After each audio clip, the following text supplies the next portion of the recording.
आपने कभी किसी बॉडी बिल्डर को देखा है जिसने 200 किलोज लिफ्ट किया होगा जिम के अंदर, बट अगर उसको बोलोगे कि 2 फ्लोर सीढ़ी चढ़ के जाने के लिए तो फिर उससे सांस फूलने लगता है। या फिर आपके आसपास के लोग जो जिम में जाके मसल और स्ट्रेंथ बनाने के लिए ट्रेनिंग करते हैं, बट उनको आप कभी भी ट्रेडमिल पे नहीं देखते अपने कार्डियोवैस्कुलर ट्रेनिंग करते हुए। ऐसा क्यों होता है? एक मिथ है फिटनेस इंडस्ट्री में कि अगर आप कार्डियो को ज्यादा परफॉर्म करेंगे तो फिर वो आपके मसल गेन्स को और स्ट्रेंथ गेन्स को रिड्यूस कर देगा। अब क्या ये सच है? क्या आपको कार्डियो नहीं करना चाहिए? पर कार्डियो नहीं करने से तो ये प्रॉब्लम हो जाएगा कि आप बाहर से अच्छे दिखेंगे बट अंदर से आपका जो फिटनेस लेवल होगा, कार्डियोवैस्कुलर हेल्थ होगा, उसको आप इग्नोर कर रहे होंगे। ऑफ कोर्स आपका मसल और आपका स्ट्रेंथ इंक्रीज हो रहा होगा, बट आपका एक important part of your regular fitness जो कि है कार्डियोवैस्कुलर हेल्थ, उसको आप मिस आउट कर रहे होंगे। तो क्या कोई तरीका है जिससे कि आप अपना कार्डियो को भी अच्छे से ट्रेन कर पाए और आपका मसल और स्ट्रेंथ गेन का जो गोल्स है वो भी इफेक्ट ना हो? वैसा तरीका है और इस वीडियो में आपको एक्सप्लेन करूंगा। शुरू करते हैं सबसे पहले पॉइंट के साथ, जो कि आपके कार्डियो इंटेंसिटी के बारे में। क्या आप जंप रोपिंग कर रहे हैं या फिर आप जंपिंग जैक्स परफॉर्म कर रहे हैं कुछ मिनट्स के लिए, या फिर एक स्लो जॉग पे जा रहे हैं, तो फिर ये मीडियम या फिर लो इंटेंसिटी कार्डियो एक्टिविटीज माने जाएंगे। या फिर आप स्प्रिंटिंग परफॉर्म कर रहे हैं, हाई इंटेंसिटी इंटरवल ट्रेनिंग कर रहे हैं, ये सब आपका higher intensity forms of cardio में गिना जाता है। और आपका कार्डियो का इंटेंसिटी जितना ज्यादा होगा उतना ज्यादा बड़ा इफेक्ट वो आपके बॉडी पे डालेगा।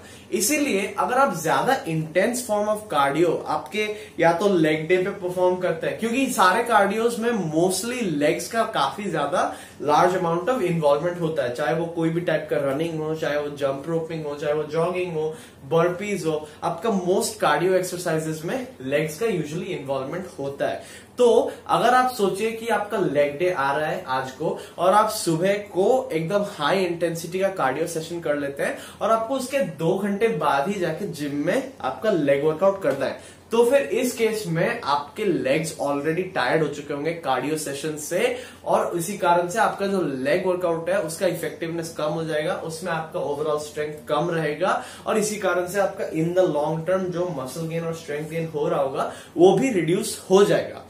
बट इसको रोकने का एक दूसरा तरीका है।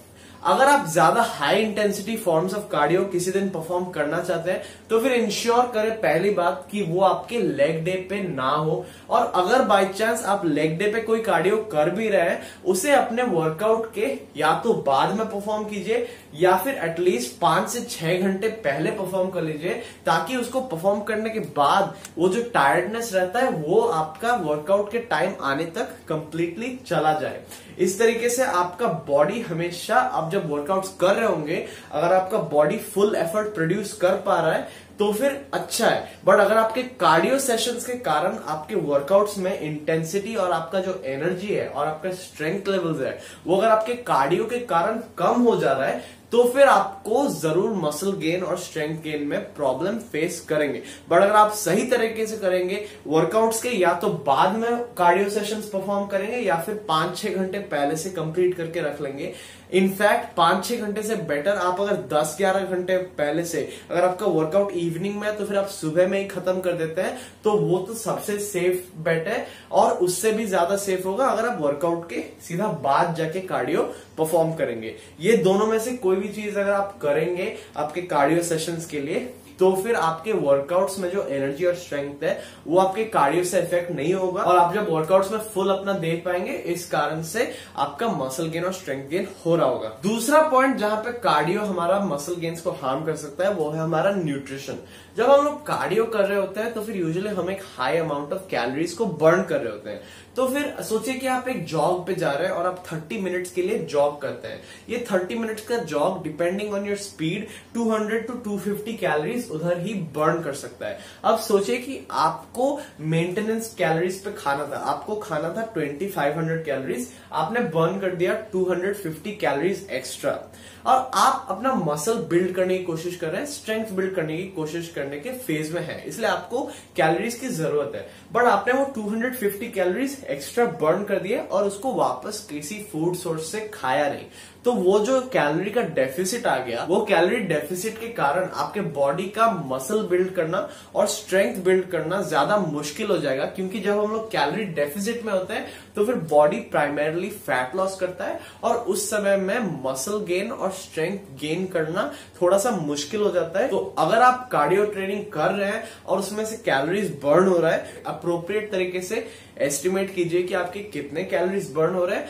और उस हिसाब से अपना डेली फूड इनटेक को स्लाइटली इंक्रीज कर दीजिए, ताकि आपका जो कार्डियो से जो एक्स्ट्रा कैलोरीज बर्न हो रहे हैं वो आपके बॉडी को वापस मिल जाए, ताकि आपके बॉडी के पास इनफ फ्यूल एंड न्यूट्रिशन हो, जिससे कि वो अपने वर्कआउट्स को पहली बात फुल एनर्जी पे परफॉर्म कर पाए और दूसरी बात वो फ्यूल के साथ आपके मसल्स जो डैमेज है उनको रीबिल्ड करके फिर से स्ट्रांग और ज्यादा लार्ज बना पाए और आपका मसल्स भी तब ज्यादा बिल्ड हो रहे होंगे और आपका स्ट्रेंथ भी बनता जाएगा और आपके कार्डियो सेशंस के कारण आपके वर्कआउट्स या फिर आपके मसल गेन्स इफेक्ट नहीं होंगे। मैं तो सबको रेकमेंड करूंगा कि हफ्ते में आप अपने वर्कआउट रूटीन के साथ साथ एटलीस्ट 1 या 2 दिन कार्डियो रखिए। आप 4 या 5 मिनट के लिए क्यों ना करें, बट एटलीस्ट हफ्ते में 2 बार करने की कोशिश कीजिए। इससे आपको बहुत सारे बेनिफिट्स मिलेंगे। इनफैक्ट मैंने जब कार्डियो धीरे धीरे अपने वर्कआउट्स में ऐड करना शुरू किया, मेरे को ना सिर्फ मेरे कार्डियोवैस्कुलर हेल्थ में इंप्रूवमेंट मिला, बट वर्कआउट के 2 सेट्स के बीच में जो रेस्ट का टाइम होता है वो भी मेरा कम लगने लगा। पहले जहां पे मेरे को 2 मिनट्स एंड 30 सेकंड्स लगता था रिकवर करने के लिए, वहां मैं 1 मिनट 30 सेकंड्स रेस्ट के साथ काम चला ले रहा था। और एक बात, इसके मेंटल बेनिफिट्स भी बहुत है कार्डियो के। मैं जब से कार्डियो रेगुलर बेसिस पे करने लगा हूं, उसके बाद से मेरा नॉर्मली स्टडीज पे जो फोकस रहता है उसका लेवल थोड़ा बढ़ गया है। In general through out the day जो एनर्जी फील होता है मेरे को, एनर्जी लेवल्स वो भी बेटर है और इन जनरल आपको थोड़ा सा लाइफ के बारे में थोड़ा सा बेटर लगेगा, थोड़ा बेटर फील होगा इन जनरल लाइफ को जीते समय। मतलब कार्डियो के मेंटल बेनिफिट्स भी वैसे तरीके से है, इसलिए मैं सबको रेकमेंड करूंगा कि आप धीरे धीरे 1 या 2 सेशन ही क्यों ना हो, 4 या 5 मिनट ही क्यों ना हो पूरे हफ्ते में, बट आप थोड़ा थोड़ा करके कार्डियो करना जरूर शुरू कीजिए अपने वेट ट्रेनिंग के साथ। ऑफ कोर्स ये सारी चीजें वेट ट्रेनिंग को नहीं सिर्फ, बट कैलिस्थेनिक्स और बॉडी वेट एक्सरसाइजेस को भी अप्लाई होंगे।